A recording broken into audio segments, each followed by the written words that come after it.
MLA Sajjad loan की तरफ से एक बड़ा बयान सामने आया है, जहां पर उन्होंने चीफ मिनिस्टर उमर अब्दुल्ला से सवाल करते हुए पूछा कि आखिरकार रेजोल्यूशन में इतनी देर क्यों लग रही है।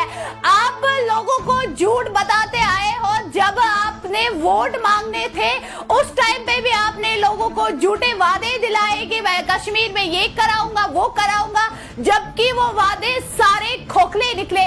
और आज फिर से आप पिछले एक साल से हम भीख मांग रहे हैं रेजोल्यूशन के लिए, मगर इस पे आप इसको डेट आगे बढ़ाते जा रहे हो। आखिरकार आपका मकसद क्या है? कहीं आप बीजेपी को बचाने के लिए तो ये सब नहीं कर रहे हैं कि जम्मू एंड कश्मीर को जवाब देना पड़ेगा।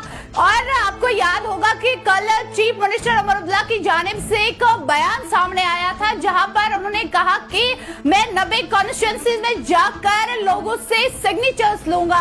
इसके जवाब में सज्जाद लोन ने उनसे ये पूछा कि आपको क्या जरूरत है कि घर घर जाने की? आप असेंबली में आए, असेंबली में बात उठाए, आपको सिग्नेचर्स चाहिए। कितने सिग्नेचर्स चाहिए आपको? एक के बदले हम 50 सिग्नेचर्स आपको देंगे। हालांकि हमारी तरफ से जिन कैंडिडेट्स ने हारा है उनकी तरफ से भी हम आपको सिग्नेचर्स दिलाएंगे, मगर खुदा के लिए अब रेजोल्यूशन को बहाल कराए। आखिरकार इसमें इतनी देर क्यों लग रही है? पिछले अरसे से आप हमसे भीख मंगा रहे हो रेजोल्यूशन के लिए। ये हमारा हक है, ये जिंदगी का नजरियाती हक है हमारा, इसे बहाल कर दिया जाए। आखिरकार इसमें इतनी देर क्यों लग रही है? इसी के साथ साथ उन्होंने ये भी कहा कि असेंबली का मकसद यही है कि आपके जो भी मसले हो वो यहाँ पर आके बहाल कर दिया जाए। अगर आप असेंबली में इससे बात करते हैं तो असेंबली का रेजोल्यूशन बहुत ही स्ट्रांग होता है। आप कैबिनेट की बात करते हैं, कैबिनेट को आप छोड़े, आप असेंबली में बात करें। और आपने कहा कि सुप्रीम कोर्ट को हमें सिग्नेचर्स देने हैं। आप असेंबली में आए, आप वहां से दस्तखत लीजिए। और आपने ये भी कहा कि सुप्रीम कोर्ट की तरफ से, और जैसे कि कल वो बयान उन्होंने कहा था कि सुप्रीम कोर्ट ने 8 हफ्तों का हमें मोहलत दी है, उसी बीच चीफ मिनिस्टर उमर अब्दुल्ला की तरफ से ये भी बयान आया था कि मुझे किसी ने, कुछ दोस्तों ने बोला कि इसके दस्तखत जो है या जो एक ऐसा कहे कि एक स्टेटमेंट, एक फाइल बनी हुई है, आपको किसने कहा कि इसके कागजात तैयार है?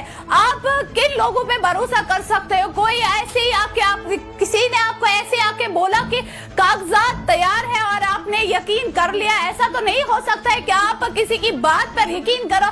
आप आखिरकार क्या कर रहे हो? आप, ये कोई वीडियो गेम नहीं है जो आप लोगों के साथ खेल रहे हो, ये कोई ट्वीट नहीं है। आप हमें भी मजबूर करते हैं, आप ट्वीट करते हो, हमें भी ट्वीट करना पड़ता है, मगर असल में कोई इसका हल नहीं आता है। अब खुदारा इस पे कोई बातचीत करो। इसके साथ साथ सज्जाद लोन ने ये भी कहा कि स्टेटहुड हमारी जिंदगी का नजरियाती जंग है, मेहरबानी करके खुदा के वास्ते अब आप इस पे बात करें। आपको हमारी तरफ से जितनी भी मदद चाहिए हम आपके साथ हैं। आपको जब चीफ मिनिस्टर बनाया गया था तो इसलिए बनाया गया था कि आप जम्मू कश्मीर के लोगों की बात को आगे पहुंचाएं। आपको वोट दिए गए थे कि हम आपके पीछे जो लोग हैं हम आपके सपोर्ट में हैं। चलो दोस्तों, वो वीडियो क्लिप दोस्तों वो क्या नजर बारस मज कमेंटन मज जरूर। बे दोस्तों अगर तुम सन चैनल पे नई तो चैनल कर सब्सक्राइब, और अगर फेसबुक पेज पे वुचान तो पेज कर फॉलो। इंशाअल्लाह समखो बेकिस नईस वीडियोस मज, तोतान बिहियो तुम रबस हवाल। मे दियो इजाजत। अल्लाह हाफिज।